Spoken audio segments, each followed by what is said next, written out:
名うての中学生の釣り師と一緒に行きます。俺は中学生じゃねえ。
今日のいいサイズじゃないですか。いいサイズ。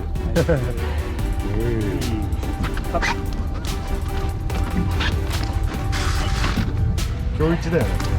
今日一っすね。60ぐらいあった。60。おお。鈴木です。今日の鈴木。やったー。綺麗だね。写真もいいですか。した。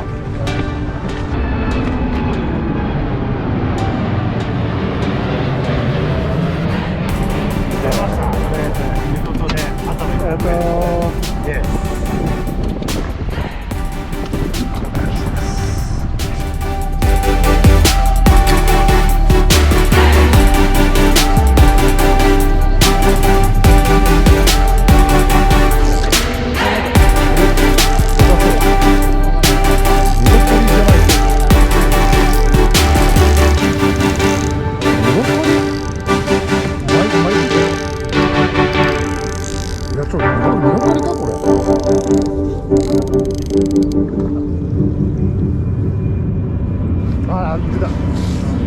身がかりかな。